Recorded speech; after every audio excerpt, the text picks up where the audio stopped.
چاہے کہیں کوئی اور ملک ہو، پاکستان ہو، وہاں پہ وہ اپنے سیاسی مخالفین کو ہلاک کر رہے ہیں. اچھا، چوتھا پہلو یہ ہے جو حسن اتفاق یہ ہے کہ یہ دونوں ریاستیں جو ہیں یہ امریکہ کی اسٹریٹجک پارٹنرز بھی ہیں. اور جس طرح یہ انڈیا کوشش کرتا ہے، آپ نے بلکہ جان صاحب سے بھی سوال کیا تھا امریکہ کو یہ باور کرانے کی کہ جناب میں کنٹینمنٹ آف چائنا پروجیکٹ میں آپ کا ساتھی ہوں، اسی طرح اسرائیل یہ کوشش کرتا ہے کہ وہ اس خطے کے دیگر ممالک کے خلاف ایک کاؤنٹر ویٹ کے طور پہ اپنے آپ کو امریکہ. اچھا، ایک کوشچن ہے سید محمد علی صاحب، جب ہم بات کرتے ہیں کنٹینمنٹ آف چائنا، یعنی کہ بھارت جو ہے وہ ویسٹ کی آنکھ کا تارا خاص طور پہ اس وجہ سے ہے کہ وہ چائنا کو کنٹین کر سکتا ہے. اب بارڈر سکرمش ہوتی ہیں یا بیٹلز ہوتی ہیں تو اس میں چائنیز جو ہے مار مار کے برا حال کر دیتے ہیں. دوسری طرف اگر دیکھیں جو ٹریڈ والیوم ہے $60 ارب سے زیادہ ہے بٹوین چائنا اینڈ انڈیا. ایک طرف آپ کہتے ہیں کہ جی میں کنٹین کروں گا، دوسری طرف آپ کے ٹریڈ ریلیشنز بھی ہیں، آپ بارڈر ڈسپیوٹ بھی ختم کرنا چاہتے ہیں، جب جاتے ہیں تو مار کھا کے واپس آ جاتے ہیں. تو یہ کنٹین کیسے آپ کریں گے چائنا کو؟ چائنا تو مطلب سپیڈ سے آگے جا رہا ہے. بہت اہم آپ نے سوال کیا. دیکھیے ایکچولی یہ انڈیا کا پلوئے ہے جس میں وہ امریکہ کو یہ سمجھانے کی اور باور کرانے کی کوشش کر رہا ہے کہ میں کنٹینمنٹ آف چائنا پروجیکٹ میں آپ کا حلیف ہوں، لیکن حقیقت میں ایسا نہیں ہے. اور بتدریج میں آپ کے توسط سے ناظرین کو یہ بتانا چاہتا ہوں، امریکہ کے جو اسٹریٹجک تھنکرز اور پلانرز ہیں وہ limit of Indian commitment in the containment of China project کو ریکوگنائز کر رہے ہیں کہ انڈیا کے اسٹریٹجک تھاٹ اور کلچر میں اسٹریٹجک اٹانومی ان کی کور ویلیو ہے. وہ کبھی بھی امریکی مفادات کے لیے چائنا کے ساتھ اتنی زیادہ مخاصمت یا ہاسٹیلٹی مول نہیں لیں گے جو ان کے اپنے نیشنل انٹرسٹ کے خلاف ہو. اور اس کا سب سے بڑا ثبوت رضا صاحب یوکرین وار نے پرووائڈ کیا ہے کہ جب یوکرین وار میں امریکہ تو اس کو انڈو پیسفک اسٹریٹجی کا سینٹر آف گریوٹی سمجھتا تھا انڈیا کو، لیکن جب اس نے ایک نیوٹرل سٹانس لیا تو اس سے امریکہ کو ریئلائز ہوا کہ انڈیا کی security commitment towards the U S interest کو ہمیں اوور اسٹیمیٹ نہیں کرنا چاہیے. بالکل صحیح. ریما شوکت صاحبہ، اب کویسچن از دس کہ ابھی سید محمد علی صاحب بات کرتے ہیں کہ وہ ہیجمونک ڈیزائن کہ پورے خطے میں کہ جی میں سب سے بڑی طاقت ہوں، اور ٹھیک ہے سارک کے دوسرے جو ممالک ہیں اس کو خاصا بھارت نے دبایا ہوا ہے، لیکن کیونکہ پاکستان ایک ساورن ملک ہے، مضبوط ملک ہے، تو یہاں پہ اس طریقے سے وہ بات نہیں کر سکتا. لیکن پھر بھی اگر آپ کے امیڈیٹ نیبر کے ساتھ تعلقات خراب ہیں اور آپ کی اپنی وجہ سے ہیں، تو پھر آپ اکنامکلی آپ کس طریقے سے ایک جوائنٹ بن سکتے ہیں، ایشین ٹائیگر بن سکتے ہیں کہ جب آپ کے بیک یارڈ میں اپنے آپ کے ہمسائے کے ساتھ آپ کو اتنے اچھے تعلقات نہیں ہیں؟ دیکھیے بھارت جو ایک طرح کا جیسے کہ ایک ورڈ ہم استعمال کرتے ہیں نا کہ ڈھکوسلا اس نے دنیا کو دیا ہوا ہے کہ جی ہم ایک ورلڈز لارجسٹ ڈیموکریسی ہیں. لیکن آپ یہ دیکھیے کہ ابھی جو ساری گفتگو ہم سن رہے تھے کہ United States commission for religious freedom کے حوالے سے جب رپورٹ نکلتی ہے مئی 2023 میں، ابھی کچھ مہینے پہلے ہی، اور اس میں انڈیا نمبر 1 آتا ہے ریلیجس پرسیکیوشن کے حوالے سے کہ کس طرح سے وہ مائنورٹیز کی وہاں پر حق تلفی کی جاتی ہے، اور خاص کر کے مسلمز اور کرسچنز کے حوالے سے بار بار امریکہ کی طرف سے بھارت کو تنبیہ کی گئی ہے. بات یہ ہے کہ دیکھیے اب سوچنے کے لیے بھی ہے کہ اگر آپ سمجھتے ہیں کہ وہ ملک اتنا اکنامکلی اسٹرانگ ہے کہ آپ اس کو ریلیجس مائنورٹیز کے جو تعصب انگیز آپ نے ایک رویہ اپنایا ہوا ہے اس کے اوپر پریشرائز نہیں کر سکتے، تو آپ کا پھر کیا، آپ کو تو شاید دنیا کو ایک طرح کا دھول ہی اس کی آنکھوں میں جھونک رہے ہیں، اس کو دکھا رہے ہیں. اسی معاملے میں آپ دیکھیں تو شاید اسرائیل کا جو ظلم ہے وہ بھی آپ کو نظر نہیں آتا. لیکن ایک سوال ہے کہ ابھی جب ہردیپ نجار کا قتل ہوا اور پھر کینیڈا نے واضح طور پہ کہا کہ اس میں انڈین انٹیلیجنس ایجنسیز ملوث ہیں، تو جو امیڈیٹ نیبر ہیں جتنے اچھے تعلقات ہیں امریکہ اور کینیڈا کے، امریکہ تک نے کینیڈا کا ساتھ نہیں دیا، کنسرن شو کیا کہ میں کنسرن ہے. دیکھیں جب انٹرنل پالیٹکس کو آپ سائڈ پہ رکھیے، جو آپ کی ڈومیسٹک سیکیورٹی ہے وہ ہر ملک کی امپورٹنٹ ہے. وہ پاکستان بھی بار بار اس پہ آواز اٹھاتا ہے جب کہیں بھی ہماری چاہے لائن آف کنٹرول میں وائلیشنز ہوتی ہیں، کوئی بھی اس طرح کے معاملات ہوتے ہیں سیکیورٹی کے حوالے سے، بیکاز سیکیورٹی ہوگی تو آپ اکنامکلی اتنا وائبل ہوں گے، آپ اکنامکلی گرو کر سکیں گے. اچھا ایک چیز بڑی امپورٹنٹ ہے کہ دیکھیے جب بھارت کے حوالے سے بات کی جاتی ہے، اس وقت جو ایک مودی سرکار کی جو اسٹریٹجی ہے سیفرونائزیشن کا آپ نے ذکر کیا، دیکھیے ہندوتوا کو کنفیوژن کریٹ کی جاتی ہے ہندو ریلیجن کے ساتھ. ہندوتوا ایک مائنڈ سیٹ ہے جس کو فالو کرتے کرتے وہ اس لیول تک پہنچے ہیں کہ وہاں پہ مائنورٹیز کو تحفظ نہیں دی جا رہا. کبھی بھی انٹرنیشنل ورلڈ نے یا پاکستان نے کبھی یہ نہیں کہا کہ ہندوز جو ہیں ان سے ہمیں خطرہ ہے. دیکھیے پاکستان میں بھی بہت بڑی تعداد میں ہندو آباد ہیں اور ان کو اسی طرح سے ریلیجس فریڈم حاصل ہے, لیکن بھارت پر کیوں بار بار پریشر ڈالا جا رہا ہے یا کہا جا رہا ہے یا کیوں اس کو سیفرنائزیشن کے حوالے سے تنقید کا نشانہ بنایا جاتا ہے؟ کیونکہ ہندوتوا آئیڈیالوجی کو فوکس کرتے کرتے وہ اس لیول تک پہنچ گئے ہیں کہ وہاں مسلمان اور باقی جو اقلیتیں ہیں وہ محفوظ نہیں ہیں, جس کی وجہ سے بار بار جو ہے سوال اٹھایا جاتا ہے. جہاں تک بات آتی ہے گریٹ پاور کمپٹیشن کی, دیکھیے آپ بھی بڑی اچھی طرح انڈرسٹینڈ کرتے ہیں, پاکستان بھی, کہ آپ کے چائنا کے ساتھ کیسے ریلیشنز ہیں. اگر چائنا ہمارا آل ویدر فرینڈشپ اس کے ساتھ ہے, آل ویدر فرینڈ ہے, تو اسی طرح یو ایس جو ہے وہ ہمارا اسٹریٹجک پارٹنر ہے. دونوں ممالک کے ساتھ ہمارے دوستانہ تعلقات ہیں اور جہاں جہاں ایک دوسرے کو سپورٹ کی ضرورت ہے وہ آپ نے کیا, لیکن not compromising on your own internal security. Definitely آپ کی جو عوام ہے, آپ کا جو پبلک اوپینین ہے, دیٹ میٹرز اے لاٹ. آپ کی فارن پالیسی کو بھلے بے پناہ چیلنجز درپیش ہے, لیکن آپ یہ بھی انڈرسٹینڈ کرتے ہیں کہ آپ کے جو ریجنل کنٹریز ہیں ان کے ساتھ بھی آپ کے اچھے تعلقات ہیں, آپ ایران کے ساتھ اچھے تعلقات ہیں. افغانستان کے حوالے سے بھی آج جب پرائم منسٹر نے خطاب کیا تو انہوں نے یہی کہا کہ دیکھیے دنیا میں کسی ملک کی ایسی مثال نہیں دی جا سکتی کہ کسی نے اپنے برادر ملک کو, پڑوسی ملک کو, اتنی بڑی تعداد میں آپ کے وہاں مہاجرین آئے, 40 سال سے زیادہ آپ نے ان کو اکوموڈیٹ کیا, آپ نے ان کو بہترین سہولیات فراہم کی. اب ہماری اپنی سیکیورٹی کی چونکہ مسائل ہیں, آپ جائیے, ہم دوبارہ آپ کو عزت سے کریں گے. انہوں نے کہا کہ جی آپ اسی طرح آپ دیکھیں کہ اس وقت غزہ کے معاملے میں بھی آپ دیکھیں کہ کیا ممالک کو جو ہے وہ اپنی بارڈر سیکیورٹی کے حوالے سے معاملات درپیش ہیں, لیکن وہ بڑا سوچ سمجھ کے سٹیپ لے رہے ہیں. پاکستان نے جس طرح سے ایک اسلامی برادر ملک ہونے کا ثبوت دیا ہے وہ پوری دنیا میں شاید تاریخ میں کبھی اس کی مثال نہیں ملے گی, کیونکہ بہت ایکسٹینسively آپ نے ان کو سپورٹ کیا ہے. ٹھیک, بالکل صحیح. ایک وقفہ لیتے ہیں جن صاحب, وقفے کے بعد آپ کی جانب میں بریک کے بعد حاضر ہوں گے.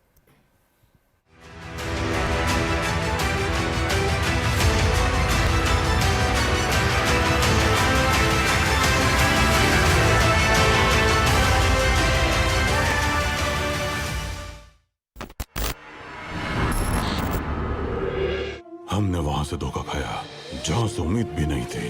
طلباء نے احتجاج شروع کر دیا ہے. آخر کیا مقصد ہے اس کا؟ دیکھیں ان لوگوں کو, ہر طرف جلاؤ گھراؤ کیا جا رہا ہے. اس تنظیم نے احمد پاشا سے بھی رابطہ کیا ہے. تحسین پاشا, سلطان معظم آپ سے ملنا چاہتے ہیں. اب سلطان معظم کی نظروں میں ہمارا وہ مقام کبھی نہیں ہوگا. اب نائمی کو اپنا ہدف بنائیں گے ہم لوگ. اگر ہم ڈرتے رہے کہ کیا ہوگا تو یہ ریاست قائم نہیں رہ پائے گی. حیرت ہے, اس منصوبے کو روکنا ہوگا ہمیں. میں نے معاہدہ کیا ہے کہ عبدالحمید کو قتل کروں گا. آج ہم اسے ختم کریں گے. سلطان معظم, میرا کھیل ختم. آصف پاشا, تو ٹیلی فون پر آپ بات کر رہے تھے. دشمن کا دشمن دوست ہوتا ہے. دھماکہ اتنا بڑا ہونا چاہیے کہ ان سب کے ٹکڑے ہو جائیں.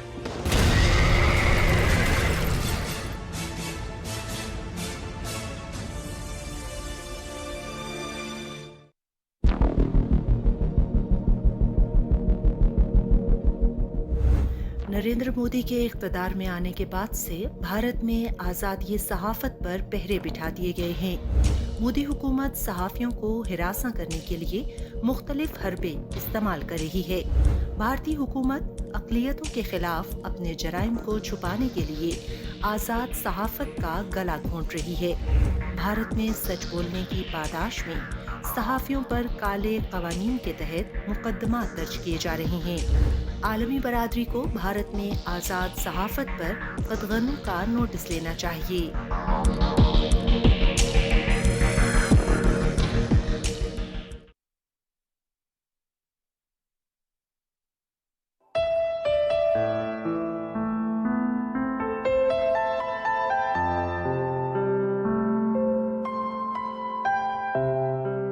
سبق پھر پڑھ صداقت کا, عدالت کا, شجاعت کا. لیا جائے گا تجھ سے کام دنیا کی امامت کا.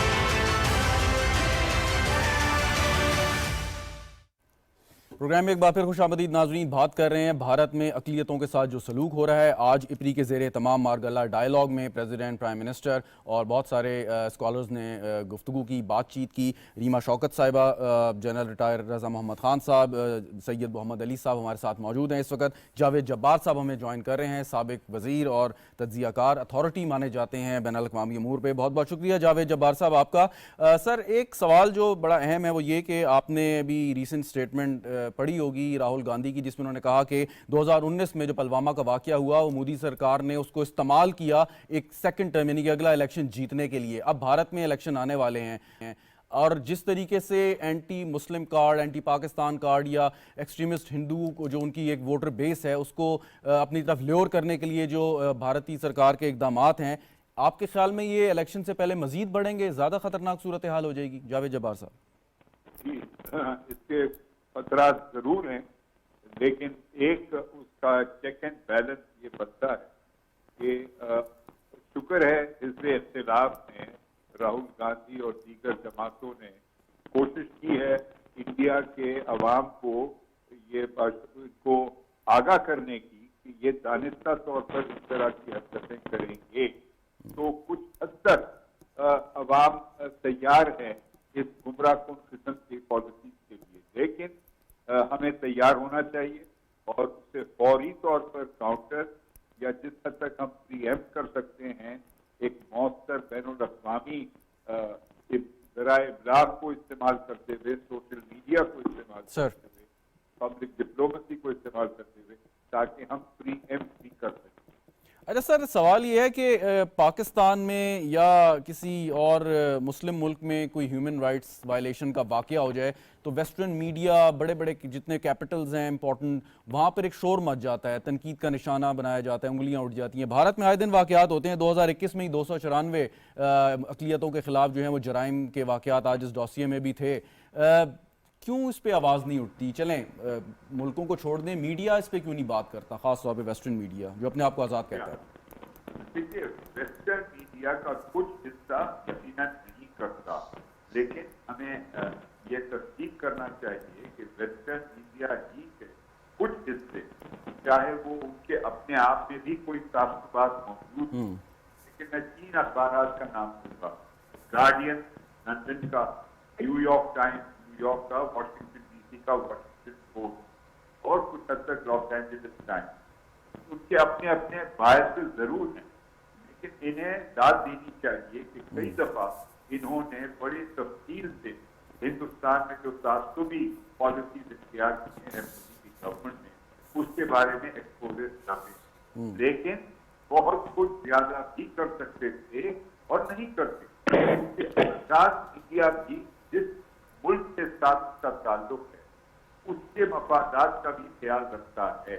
ایک حد ہوتی ہے جہاں تک وہ جا سکتے ہیں، وہ جانتے ہیں، باوجود اس کے کہ وہ بہت اوپن ہیں، بڑے کریٹیکل ہیں اپنی ہی حقوقوں کے، لیکن ایک سٹل لیول پر دے آلسو انڈرسٹینڈ کہ اپنے مفاد میں ہے کہ جی ہندوستان کے بڑے مارکیٹ اور ہندوستان کو چائنا کے ساتھ استعمال کرنے کے لیے یہ زیادہ بڑا اسٹریٹجک ہے، تو اس کا الاؤنس ہمیں دینا چاہیے. اور ہمیں اپنے طور پر سوشل میڈیا اور کنونشنل میڈیا اور پبلک ڈپلومیسی کو بہت زیادہ مؤثر طور پر استعمال کرنا چاہیے، بجائے اس کے کہ ہم شکوہ کریں کہ وہ ہمارے ساتھ انصاف نہیں کرتے. بہت شکریہ جاوید جبار صاحب ہمارے ساتھ موجود تھے، بات کر رہے تھے. سید محمد علی صاحب، آپ سے سوال ہے وہ یہ کہ اب جو میں نے سوال جاوید جبار صاحب سے کیا کہ اب انڈیا میں الیکشن ڈیو ہیں، نریندر مودی نے جس طریقے سے بی جے پی کا پورا اس کی ساخت تبدیل کر دی ہے، مطلب رہنما اچھے رہنما بھی تھے، ماضی میں پاکستان آئے، تعلقات تھے، اٹل بہاری واجپئی کا نام لوگ لیتے ہیں کہ ایک سیزنڈ پولیٹیشین تھے جو سمجھتے تھے کہ کس طرح معاملات کو لے کے چلنا ہے. تو اب آپ سمجھتے ہیں کہ اس پالیسی کے ساتھ اگر نریندر مودی کو یا بی جے پی کو تھرڈ ٹرم مل جاتی ہے تو حالات مزید خراب ہو جائیں گے؟ اس کو آپ اپوزیشن کی ناکامی کہیں گے یا بی جے پی کی کامیابی؟ بہت اہم سوال ہے. آپ نے جو پچھلا سوال مجھ سے کیا تھا اسی سے میں اس کو مربوط کر کے جواب دیتا ہوں. دیکھیں، ایک بڑے مشہور پولیٹیکل سائنٹسٹ ہیں ہینسلی مورگنسو، انہوں نے ایک تھیوری پیش کی ہے کہ جب کوئی بھی الٹرا نیشنلسٹ ریاست جو ہوتی ہے نا، جب بیڈ گورننس کی مرتکب ہوتی ہے تو وہ ایک ایکسٹرنل ڈائیورژن کریٹ کرتی ہے کانفلکٹ کے ذریعے، اور اپنے عوام کی توجہ باہر کی جانب مبذول کراتی ہے اپنی بیڈ گورننس سے ہٹانے کے لیے. آپ کو یہی سوچ اور پالیسی اپروچ بھارت میں بھی نظر آتی ہے. یہی اپروچ آپ کی بنجمن نیتن کے کیس میں بھی نظر آتی ہے کہ جناب اگر آپ بیڈ گورننس کے مرتکب ہوئے ہیں تو داخلی جو انکمپیٹنس ہیں، جو نالاکیاں اور ناکامیاں ہیں، اس سے توجہ ہٹائی جائے، ایک فالس فلیگ آپریشن کیا جائے، یا جو مائنورٹیز کے خلاف ایک نفرت آمیز ایک بیانیہ مرتب کیا جائے، چاہے وہ کشمیریوں کے خلاف ہو، پاکستانیوں کے خلاف ہو، یا اور مائنورٹیز کے خلاف ہو، اور اس کے بیسس پہ ہیٹریٹ کے اوپر، نفرت کے اوپر جو ہے ایکسٹریمسٹ ایلیمنٹس کا ووٹ اور ہمدردی حاصل کی جائے. تو یہ ان کی سیاسی، بلکہ یوں کہنا چاہیے پاکستان اور کشمیر انفارچونیٹلی جو بی جے پی کی داخلی سیاسی حکمت عملی کا ایک حصہ بن چکا ہے. تو یہ بڑا ایک تشویشناک معاملہ ہے. اور جس طرح جاوید غبار صاحب نے کہا، میں تھوڑا سا ان سے ریسپیکٹفلی ڈس ایگری کروں گا، کیونکہ جو لبرل فورسز ہیں، ایلیمنٹس ہیں، پارٹیز ہیں بھارت کے اندر، وہ عالمی برادری کی اور خود بھارتی عوام کی بھی توقعات پہ پورا نہیں اتر رہی. اس نفرت آمیز اپروچ کو کاؤنٹر کر کے، بیلنس کر کے، ایکسپوز کر کے بھارت کا اپنا مفاد. بالکل ٹھیک، بہت بہت شکریہ سید محمد علی صاحب، آپ ہمارے ساتھ موجود تھے. جنرل صاحب ابھی ذکر ہو رہا تھی، مارگن تھو کا حوالہ دیا سید محمد علی صاحب نے، تو لیکن اب ہم دیکھیں میکیویلین اپروچ جو ہے بی جے پی کے ذہن میں یا نریندر مودی ان کی کمپنی کے ذہن میں، کہ آپ اپنے عوام کو بھی، مطلب اگر وہ مائنورٹی پہ ظلم کر رہے ہیں تو وہ بھی تو بھارتی نیشنل ہیں، بھارت کے جو ہیں وہ شہری ہیں، اتنے ہی رائٹس ہیں، ووٹ ڈالتے ہیں، اور یقیناً بی جے پی کو بھی وہ ووٹ ڈالتے ہوں گے. تو پھر اور بڑی تعداد میں، آپ نے 2 دفعہ مینشن کیا کہ 500 ملین کی کوئی چھوٹی تعداد نہیں ہوتی، لیکن اس کی وجہ کیا ہے کہ یہ جو مائنورٹیز ہیں جو مسلسل انڈر پرسیکیوشن ہیں، یہ دوسری جماعتوں کی طرف ہول ہارٹیڈلی کیوں نہیں جاتے؟ اگر کانگریس ان کو کوئی وے آؤٹ دے رہا ہے، پھر بھی بی جے پی کے حق میں جو ہے اکثر ووٹ پڑ جاتے ہیں، اور یہ بڑا پرچار کیا جاتا ہے اس کا کہ دیکھیں جی مسلمانوں نے بھی ہمیں ووٹ ڈال دیے.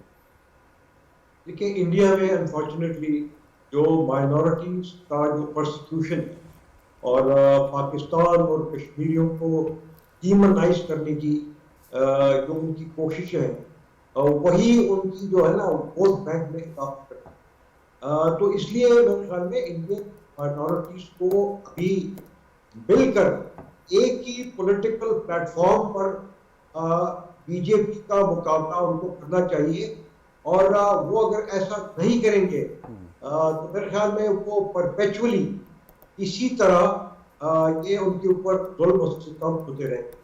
اور اسی طرح دیکھیں، میں تو یہ سوال کروں گا کہ انڈین پالیسیز جو کچھ بھی ہیں، یا مسٹر نیتن یاہو کی جو پالیسیز ہیں، ان کو سوچنا ہوگا کہ جو کچھ وہ کر رہے ہیں، کیا ان کے ممالک ان حرکات کی وجہ سے ان کی سیکیورٹی بڑھے گی یا کم ہوگی؟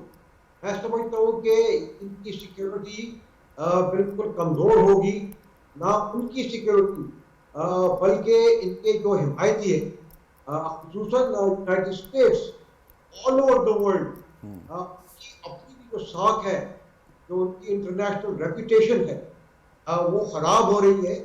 اور وہ سمجھتے ہیں کہ انڈیا اور اسرائیل دونوں کے لیے ایک لائبلٹی بنتے جا رہے ہیں. تو ساتھ ساتھ اس طرح کی دھمکیاں اسرائیل سے اٹھتی ہیں. لیکن ان کا ایک منسٹر اٹھ کر کہتا ہے کہ غزہ کے اوپر وہ ایٹم بم پھیلنا چاہیے. اسی طرح انڈیا میں کئی دفعہ انہوں نے irresponsible statements کیے ہیں کہ وہ نیوکلیئر ویپنز کا استعمال کر سکتے ہیں. تو انڈیا پورے ایشیا کو ڈیسٹیبلائز کر رہا ہے ان پالیسیز کی وجہ سے، اور اسی طرح اسرائیل پوری مڈل ایسٹ کو ڈیسٹیبلائز کر رہا ہے. اور میں سمجھتا ہوں کہ اگر سیز فائر نہیں ہوتا اور یو این ریزولوشن کے مطابق مڈل ایسٹ میں ایک 2 state solutions ہے، with East Jerusalem becoming capital of Palestine، تو میرے خیال میں جو international peace prosperity and stability ہے Very right. شدید نقصان پڑنے کا خطرہ ہے. ٹھیک. ریما شوکت صاحبہ, اگر ماضی میں دیکھیں تو کوئی بھی بڑی ایمپائر ہو, سلطنت ہو, Roman empire, British empire, Persian empire, اور ریسنٹ ہسٹری میں سوویت یونین, وہ قائم نہیں رہ سکیں اور مختلف ان کی وجوہات تھیں. تو اگر کوئی ملک, چاہے اسرائیل ہو یا ہندوستان ہو, یہ کتنی دیر پائے ان کی یہ پالیسیز رہ سکتی ہیں کہ آپ ایک لمیٹڈ ٹائم کے لیے تو آپ اس قسم کی حرکتیں کر سکتے ہیں, لیکن ان دا لانگر رن تاریخ ہمیں بتاتی ہے یہ چیزیں قائم نہیں رہتی. تو یہ بات ماں بھی سنجیدہ بالکل یہ صحیح آپ کہہ رہے ہیں, اور اکثر جب انٹرنیشنل ایکسپرٹس بیٹھتے ہیں انٹرنیشنل ریلیشنز کے حوالے سے, وہ بھی بات کرتے ہیں کہ دیکھیے انڈیا کے اندر, ہندوستان کے اندر جو فالٹ لائنز موجود ہیں, چاہے وہ مائنورٹیز کے حوالے سے ہیں یا ویسے ان کے اپنے جو ہندو مذہب سے تعلق رکھنے والے لوگ ہیں, ان کو ایکسپوز کرنے کی ضرورت ہے. بیکاز انہی فالٹ لائنز کے اوپر اگر بی جے پی گورنمنٹ کھیل رہی ہے تو وہ زیادہ دیر تک سکسیسفل نہیں رہ سکے گی. سونر اور لیٹر ہم نے پہلے بھی ماضی میں دیکھا ہے کہ کیسے جو ہندوستان کی اپنی سین وائسز ہیں, ان کے جو پڑھے لکھے لوگ ہیں, وہ بھی مسلمانوں کے خلاف اور مائنورٹیز کے خلاف کوئی ظلم ہوا ہے تو اس پر انہوں نے آواز اٹھائی ہے. ایسا نہیں ہے کہ ہندوستان کی تمام عوام جو ہے وہ بالکل ہی مودی سرکار کے پیچھے, بلکہ بہت بڑی تعداد ان کی ایسی ہے جو کہ اپنی حکومت کے ساتھ ان کا اختلاف ہے, اور وہ یہ کہتے ہیں کہ وہ جن پالیسیز کو فالو کر رہے ہیں سونر اور لیٹر وہ جا کر ان کو گرانے کا باعث بنیں گے, نہ کہ ان کو کوئی کامیابی دے سکیں گے. اسی طرح آپ یہ دیکھیے شہزاد صاحب کہ ہمیں بڑا امپورٹنٹ ایک ہے کہ پاکستان کو بھلے جتنے مرضی چیلنجز درپیش ہوں, ریجنل کنیکٹیوٹی کے پوائنٹ آف ویو سے جب آپ بات کرتے ہیں, آپ کے لیے بڑا امپورٹنٹ ہے کہ آپ کا پیسفل نیبرہڈ ہونا چاہیے. دیکھیے چائنا کی پالیسی ہی پیسفل نیبرہڈ کی رہی ہے, اور کیوں اس نے اتنی ایکسٹینسو BRI کا پروجیکٹ جو ہے وہ خطوں کے ساتھ جوڑا ہے, اس میں ہندوستان بھی شامل ہے. لیکن اگر ہندوستان خود اس طرح کی حرکتیں کرے گا یا اس کی گورنمنٹ کی طرف سے ایسے سٹیپس لیے جائیں گے کہ وہ پیسفل نیبرہڈ کا تاثر ہی نہیں برقرار رہ سکے گا, تو کیسے جو ہے انٹرنیشنل پاورز بھی اس کو ریئلائز کرتی ہیں اور انڈرسٹینڈ کرتی ہیں کہ کیسے کوئی ملک جو ہے وہ سیکیور یا سٹیبل رہ سکے گا اگر اس کو اتنے انٹرنل یا ایکسٹرنل چیلنجز درپیش ہیں, خاص کر کے کوئی ایسے پڑوسی کے حوالے سے جو کہ ہر وقت اس طاق میں رہتا ہے کہ کس طرح سے اس کو نیچا دکھایا جائے. اچھا, ایک بڑی امپورٹنٹ چیز یہ کہ میں آج بھی جب ڈائلاگ میں بات چیت ہو رہی تھی تو پرائم منسٹر نے کہا کہ ہم مانتے ہیں اس چیز کو کہ دیکھیے بھارت ایک بڑھتی ہوئی معیشت ہے, ترقی کرتی ہوئی معیشت ہے, چائنا آپ کے سامنے ایک سپر اکانومی بن چکا ہوا ہے, پاکستان جو ہے وہ گرو کر رہا ہے, پاکستان اپنے چیلنجز کو ریئلائز کرتے ہوئے بڑے کیئرفل سٹیپس لے رہا ہے. تو آپ کو انٹرنیشنل ورلڈ کو بھی ریئلائز کرنا چاہیے کہ اس گلوبل پاور کمپٹیشن میں کیسے آپ کی جو میری ٹائم سیکیورٹی ہے وہ چیلنج ہو رہی ہے. پاکستان کی جیو اسٹریٹجک لوکیشن جو ہے وہ پاکستان کے لیے چیلنج بنتی جا رہی ہے, باوجود اس کے کہ اس میں ہمارے پاس ایک بہت بڑا پوٹینشیل ہے. میرا اشارہ ایک گوادر کی طرف ہے کہ دیکھیں کیوں ہم بلوچستان میں انسرجنسیز میں ہمیں بھارت کا ہاتھ ملوث نظر آتا ہے. جب بھی کوئی واقعہ اٹھا کے دیکھیے, اور ابھی جس طرح سے تھرڈ ٹرم کے لیے کنٹیسٹ کیا جائے گا, ہمیشہ سے ہے کہ فالس فلیگ آپریشن کوئی نہ کوئی پاکستان کا بہانہ بنا کے ووٹ بینک اپنا سیکیور کرنے کے لیے وہ ایسے دیکھیں. ماضی کی میں بات کرتا ہوں کہ آپ نے کہا کہ ہماری جو جیوگرافک لوکیشن ہے, ہمارا جغرافیہ ہے, جہاں پہ ہم واقع ہیں, مطلب یہ ٹیکسٹ بکس میں شروع سے بچوں کو بھی پڑھایا جاتا ہے کہ جی ہماری لوکیشن ہے یہ سب سے بڑا ایسٹ ہے ہمارے لیے, ہم اس سے شاید ماضی میں کبھی بھی فائدہ نہیں اٹھا سکے.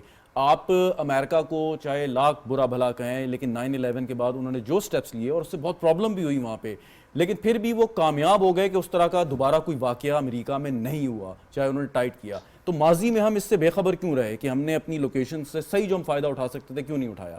دیکھیے ہزاروں میل یہ بھی سوچنے کی بات ہے نا کہ کیوں ہزاروں میل دور بیٹھے ہوئے امریکہ کو پاکستان کا ہی راستہ نظر آیا افغانستان پہنچنے کے لیے. وہ لینڈ لاک کنٹری ہے, لیکن پاکستان جس طرح ہم بات کرتے ہیں کہ جیو اسٹریٹجک لوکیشن ہے, ہم نے شاید ماضی کی غلطیوں سے سبق سیکھا بھی ہے, اور اب اسی لیے شاید ہم اتنے کیئرفل بھی ہیں کہ بڑا سوچ سمجھ کے جو ہے آپ US چائنا اس کمپٹیشن میں جو ہے وہ سٹیپس لے رہے ہیں. آپ انڈرسٹینڈ کرتے ہیں کہ آپ کے US کے ساتھ کیسے ریلیشنز ہیں. یو نو ویری ویل کہ چائنا نے آپ کے ملک میں کتنی بڑی انویسٹمنٹ کی ہوئی ہے, ڈیولپمنٹ کی ہوئی ہے. تو اس ڈیولپمنٹ کے لیے جو ہے آپ کو ضروری ہے کہ آپ کی سیکیورٹی ہو, انٹرنل سیکیورٹی. وی انڈرسٹینڈ کہ ہمارے پاس چیلنجز ہیں, لیکن ہم اس کو ایکولی ایڈریس بھی کر رہے ہیں. دیٹس وائی آپ یہ دیکھیے کہ اگر آپ کو جو ہمارے ناظرین و سامعین ہیں, دیکھیے ابھی G20 کا سمٹ ہوتا ہے اور اسی کوریڈور کو ہی جو BRI کا ڈیولپمنٹ کا ماڈل ہے اسی کو کاپی کرنے کی کوشش کی جاتی ہے اور انڈیا پروپوز کرتا ہے. تو انڈیا کو آج کیا ضرورت پڑ گئی, وہ تو بھلے ایک بڑھتی ہوئی اکانومی ہے, لیکن دے انڈرسٹینڈ کہ جیو اسٹریٹجک لوکیشن کو یوز کرتے ہوئے اور جیو اکنامکس کو یوز کرتے ہوئے وہ کیسے اپنے آپ کو بلڈ اپ کر سکتے ہیں. اور یہی چیز آپ کو 2013 سے چائنا جو ہے وہ BRI کے فارم میں دیے ہوئے ہے کہ ہم نے اس کو کیسے جیو اکنامکس کو جو ہے نا وہ